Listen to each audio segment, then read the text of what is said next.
अस्सलामुअलैकुम वरहमतुल्लाहि वबरकातुहू।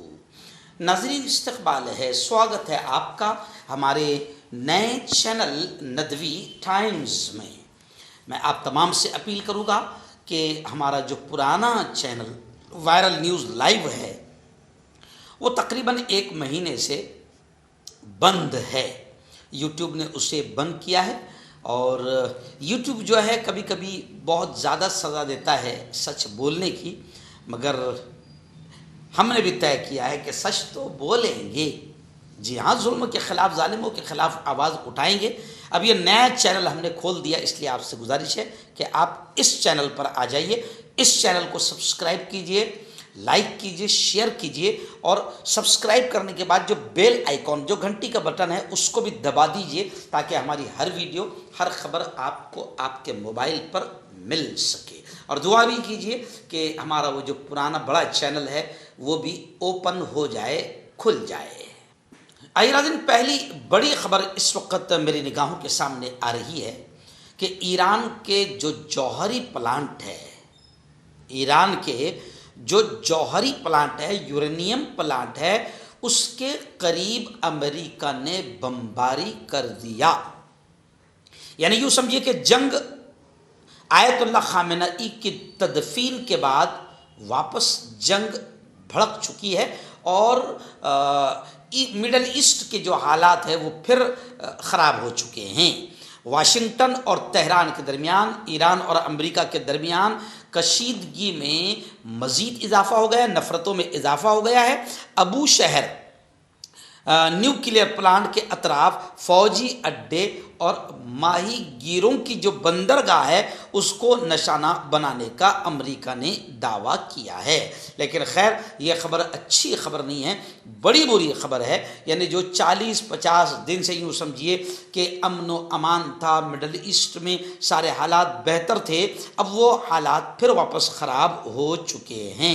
Ayatollah Khamenei को मशहद में, यानी वो जो उनका मकाम है ईरान का एक, वहाँ पर उन्हें सुपुर्द खाक किया गया, उन्हें दफन कर दिया गया और उनकी तदफीन के बाद फिर ये हालात वापस ख़राब हुए हैं। ईरान और इराक़ में 6 रोज़ा तारीख़ी जनाजे की तकरीबात इख्तिताम पजीर हो गई, क्योंकि जनाजे की जो तकरीबात थी, आखिरी विदाई की जो रसूमात थी वो आप तमाम ने देखा। लेकिन इन तमाम रसूमात के हो जाने के बाद अब फिर ईरान और अमेरिका की जंग छिड़ चुकी है, जो अच्छी खबर दुनिया के लिए नहीं है। ईरान बड़ी खबर आ रही, जहाँ उत्तर प्रदेश के गाज़ियाबाद से बड़ी दर्दनाक, अफसोसनाक खबर सामने आ रही है। वैसे आप जानते हैं कि गाय के गोश्त को लेकर, बीफ को लेकर मुसलमानों को पकड़ना, दाढ़ी टोपी देखकर मारना, मॉब लिंचिंग करना, पीट पीट कर कत्ल कर देना, ये आम हो गया है भारत में। अब यूँ समझिए कि एज ए मुस्लिम महफूज रहना और अपनी जान और माल की हिफाजत करना, सच ये है कि मुश्किल हो गया है। अब उत्तर प्रदेश तो यूँ समझिए कि इनका गढ़ है, जहाँ ये आतंक और हुड़दंग मचाते हैं और यूँ समझिए कि नंगा नाच खेलते हैं। अब गाज़ियाबाद से खबर आ रही है उत्तर प्रदेश के कि गाज़ियाबाद में गोश्त के शुबह में, गोश्त ले जाने के शक में एक मुस्लिम नौजवान पर बहीमाना तशद्दुद किया, बहुत ज़्यादा उस पर अत्याचार हुआ। अब उसके पास ये बीफ है, ये गाय का गोश्त है, ये मीट है। अब उसको गोश्त को जांच के लिए भेज दिया गया है और पूरे मामले की तहकीकात जारी है।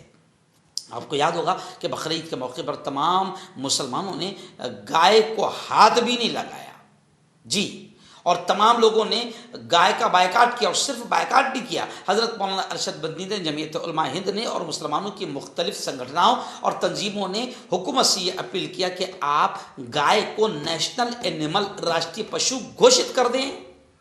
लेकिन भारतीय जनता पार्टी की गद्दारी, मक्कारी और बदमाशी देखें कि वो गाय को राष्ट्रीय पशु घोषित नहीं करेगी, क्योंकि अगर गाय को राष्ट्रीय पशु घोषित कर दिया जाएगा तो फिर करोड़ों अरबों रुपये का ये जो भारत सरकार बीफ एक्सपोर्ट करती है, फॉरेन भेजाती है, वो धंधा बंद हो जाएगा। और गाय के जितने, बीफ के जितने बड़े बड़े एक्सपोर्ट कंपनियां हैं, कत्ल खाने हैं, वो सब के सब हिंदुओं के हैं। ये फैक्ट है, यह हकीकत है।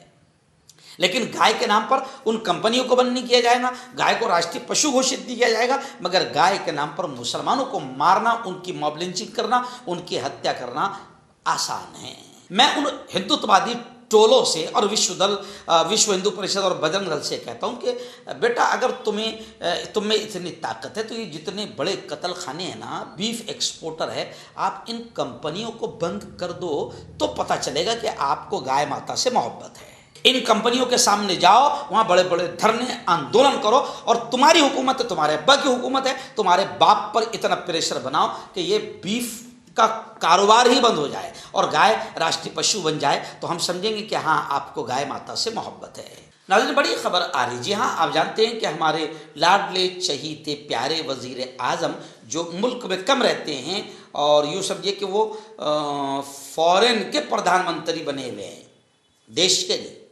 देश में तो मणिपुर नहीं जा पा रहे हो, उनको फुर्सत ही नहीं है, तो वो अभी फ़िलहाल आप जानते हैं कि वो 3 रोज़ा दौरे पर है, तो अभी फ़िलहाल ऑस्ट्रेलिया में थे और ऑस्ट्रेलिया से ये खबर आ रही है कि भारत और ऑस्ट्रेलिया के दरमियान यूरेनियम फराहमी का तारीख़ी मुआहदा, हिस्टोरिकल एग्रीमेंट हुआ है ऑस्ट्रेलिया और भारत के दरमियान यूरेनियम फराहमी का।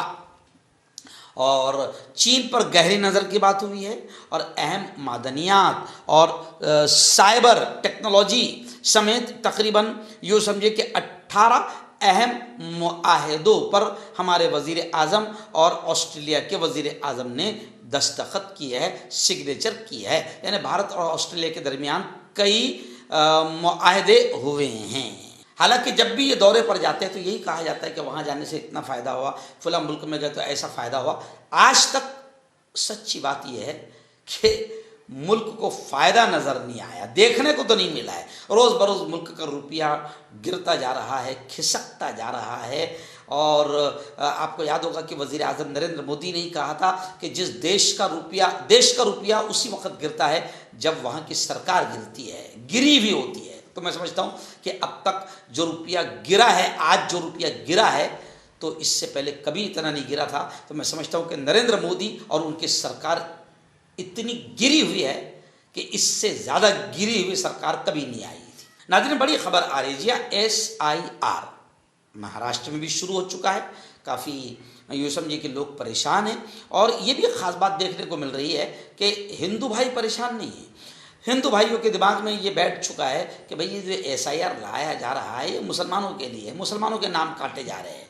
हालांकि वो भी बेचारे गलत फहमी में हैं, जब नाम कट जाएगा तो बड़ी तकलीफ़ें सबको आएगी। हाँ, ये अलग बात है कि उनको बांग्लादेश नहीं भेजा जाएगा, उनको किसी न किसी बहाने से अंदर ले लिया जाएगा। इसलिए उनके दिमाग में बैठा है कि ये SIR भारतीय जनता पार्टी ने सिर्फ मुसलमानों को परेशान करने, सताने और निकालने के लिए लाई है। लेकिन खैर, खबर ये आ रही है कि SIR से 4 स्टेट में, 4 रियासतों में 22 लाख वोटरों के नाम निकाल दिए गए हैं SIR के जरिए। अपोजिशन ने अब इसको लेकर हंगामा किया है और सरकार पर जानिबदारी का इल्ज़ाम लगाया है। ओडिशा में सबसे ज़्यादा यानी तकरीबन 11 से 20 लाख नाम ओडिशा में निकाले गए हैं। सुनने में आ रहा है कि महाराष्ट्र में भी सरकार का 50 लाख का टारगेट है कि 50 लाख नाम निकाले जाएं। तो कांग्रेस कह रही कि भारतीय जनता पार्टी का इलेक्शन कमीशन के साथ मिलकर SIR के ज़रिए ये षड्यंत्र चल रहा है, ये नापाक हरकत चल रही है।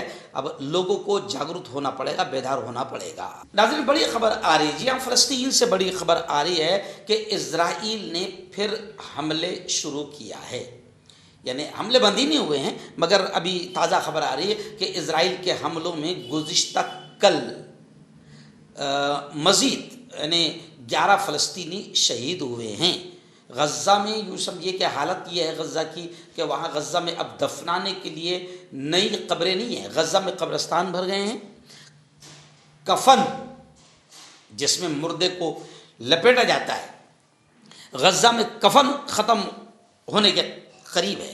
तो इंसानी बहरान मज़ीद संगीन हो गया है और इजरायली हमले जारी है। 11 फ़लस्तीनी गुज़िश्ता कल और शहीद हुए हैं। आइए, महाराष्ट्र के मुसलमानों के लिए इंतहाई अफसोसनाक खबर आ रही है। जी हाँ, UCC जो यूँ समझिए कि मुसलमानों के लिए एक षड्यंत्र, एक नापाक बिल की हैसियत रखता है, जिसके ज़रिए से बाकायदा शरीयत में दखल अंदाज़ी और हमारे मुस्लिम पर्सनल लॉ जो संविधान ने हमें हक़ दिया है उसको छीनने का एक नापाक तरीक़ा है। तो महाराष्ट्र के मुसलमानों के लिए ये बड़ी अफसोसनाक खबर आ रही है कि महाराष्ट्र में भी UCC यानी यक्सा सिविल कोड को लाने की कोशिश की जा रही है, और यक्सा सिविल कोड नाफिज करने के लिए, लाने के लिए 7 रुकनी कमेटी भी बाकायदा सरकार ने तश्कील दे दी है, बना दी है। और कमाल की बात या बदमाशी की बात कि कमेटी के 7 मेंबरान हिंदू हैं। अब बताइए आप, वो कहाँ से मुसलमानों की शरीयत और मुसलमानों के पर्सनल लॉ और मुसलमानों के संवैधानिक हक को समझेंगे? कमेटी के 7 मेंबरान हिंदू है, एक भी मुस्लिम, और मुसलमान तो छोड़ो, एक भी ईसाई को जगह नहीं दी गई है। कांग्रेस ने इसका कड़ा विरोध किया है। कांग्रेस का कहना है कि भाई अभी क्या हिंदुस्तान में, महाराष्ट्र में छोड़ो, अभी क्या हिंदुस्तान में यक्सा सिविल कोड नहीं है? क्या सबके लिए कानून अलग अलग है? क्या मर्डर करे तो मुसलमान के लिए कानून अलग है, हिंदू के लिए अलग है, क्रिश्चियन के लिए अलग है? क्या किसके लिए अलग है? सारे कानून सबके लिए एक जैसे है। लेकिन भारतीय जनता पार्टी को सिर्फ बदमाशी करना है, मुसलमानों को सताकर हिंदुत्व टोले को खुश करना है। तो कांग्रेस ने ज़बरदस्त अंदाज में इसकी UCC की मुखालिफत की है। बल्कि परसों मैं खुद प्रदेश अध्यक्ष हर्षवर्धन जी सपकाल के साथ में था। हमारे जलगांव में हर्षवर्धन जी सपकाल आए और उन्होंने इस बात का बाकायदा कार्यकर्ता संवाद मेड़ावे में इस बात का उन्होंने जिक्र किया, इजहार किया अपने भाषण में कि हिंदुस्तान में UCC है, पहले से ही है, सबके लिए कानून एक जैसा है। लेकिन अलग से कुछ ऐसी बदमाशियां करना जिससे मुसलमानों को तकलीफ हो, अदर मज़हब वाले अल्पसंख्यक माइनॉरिटी को तकलीफ हो, सताया जाए और उससे हिंदुत्व टोले को खुश किया जाए, ये बीजेपी का षड्यंत्र है, जिसके ज़रिए से बीजेपी असल मुद्दों से ध्यान हटाकर इन मजहबी मामलात में लोगों को उलझाकर रखना चाहती है।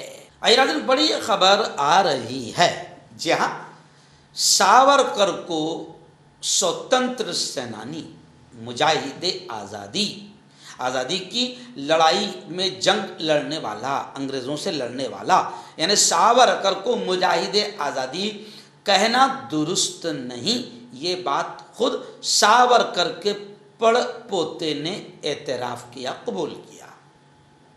बाज़ लोग, यानी जिसमें खुद भारतीय जनता पार्टी और RSS शामिल है, सावरकर को वो बड़ा चढ़ाकर स्वतंत्र सेनानी और मुजाहिदे आज़ादी बताने की और जताने की और दिखाने की कोशिश करते हैं। मगर ओरिजिनल बात यह है कि सावरकर ने अंग्रेज़ों के साथ में क्या डीलिंग की थी और कैसे माफ़ीनामे लिखे थे और कैसे सपोर्ट किया था अंग्रेज़ों को, सबको मालूम है। तो सावरकर को ये लोग मुजाहिदे आज़ादी कहते हैं, लेकिन सावरकर के पड़ पोते ने खुद इस बात को एक्सेप्ट किया कि सावरकर को स्वतंत्र सेनानी कहना दुरुस्त नहीं। पुणे की एक अदालत में राहुल गांधी को फंसाने के चक्कर में रंजीत सावरकर खुद फंस गए। एक्चुअल में आपको याद होगा कि राहुल जी ने सावरकर को लेकर टिप्पणियां की थी और बयानात दिए थे। उन बयानात को लेकर बाकायदा राहुल गांधी पर केस डाला गया, मुकदमा दर्ज किया गया। उसकी सुनवाई पुणे की अदालत में चल रही है, लेकिन पुणे की अदालत में राहुल गांधी को फंसाने के चक्कर में रंजीत सावरकर खुद फंस गए और ये बात खुलकर सामने आ गई कि सावरकर स्वतंत्र सेनानी हो ही नहीं सकता। दिन भारतीय जनता पार्टी की गुंडागर्दी और भारतीय जनता पार्टी के जितने नीचे के लोग भी हैं ना, चाहे वो नगर सेवक हो, कार्यकर्ता हो और फिर MLA वगैरह की, तो बात ही अलग है। उनको ऐसा लगता है कि उनके बाप का राज चल रहा है, तो वो किसी पर भी हाथ उठाते हैं। आपने देखा होगा कि बीच में बाकायदा डॉक्टरों और नर्सों को मारने की वीडियो वायरल हुई थी। शिंदे सेना के कारपोरेटर ने ये नीच हरकत की थी। अब खबरें आ रही है कि डोंबिवली में शिंदे सेना कारपोरेटर की गुंडागर्दी के खिलाफ महाराष्ट्र में डॉक्टरों और नर्सों ने एहतजाज आंदोलन शुरू कर दिया है और अब ये तमाम लोग अपने हाथों पर पट्टियाँ, ब्लैक पट्टियाँ, काली सिया पट्टियाँ बांधकर काम कर रहे हैं। और खबरें हैं कि डोंबिवली में ये जो नीच हरकत हुई थी डॉक्टर के साथ मारपीट की, तो इस डोंबिवली डॉक्टर मारपीट केस में शिंदे सेना के कारपोरेटर को वीडियो कॉन्फ्रेंस की कोर्ट ने इजाज़त नहीं दी। कल्याण अदालत ने बिल मुशाफा फेस टू फेस हाजिर होने का हुक्म बरकरार रखा और पुलिस रिमांड में मजीद तफ्तीश जारी रखी। आज बड़ी खबर आ रही है। जी हाँ, जर्मनी में इस वक्त के हालात, जर्मनी में शदीद गर्मी की लहर है और इस गर्मी की लहर से 5000 से ज़्यादा अफराद के हलाक होने की खबरें आ रही है। जी हाँ, इंतहाई मौसमी हालात के बाइस मुल्क के बुनियादी ढांचे को भी नुकसान पहुंचा है। वहीं पर दूसरी तरफ चाइना की बात करें तो जुनूबी चीन में सैलाब आया है और इस सैलाब से तकरीबन 40 लोगों की जान गई है। 9 लोग अभी भी लापता है। 79 साल की एक खातून को मलबे से बाहर निकाला गया और हालात चाइना में ख़राब है। जनूबी चाइना में मुतासरीन में दवाइयाँ और खाने पीने की चीज़ें तकसीम की जा रही है। आखिरी बड़ी खबर आ रही है। जी हाँ, आबनाए हुर्मुज, स्ट्रेट ऑफ हुर्मुज, वो जो रास्ता जो ईरान के कब्ज़े में, जहाँ से तेल, डीज़ल, गैस वगैरह सप्लाई होती है, पूरी दुनिया में अमन व अमान कायम हो गया था, लेकिन फिर जंग छिड़ चुकी है। लेकिन अभी आबनाए हुर्मुज को लेकर ईरानी स्पीकर कालिबाफ का ये बयान आया है कि आबनाए हुर्मुज, स्ट्रेट ऑफ हुर्मुज सिर्फ ईरानी इंतजामात के तहत ही खोली जाएगी, यानी पूरा पूरा इस पर ईरान का कब्ज़ा रहेगा।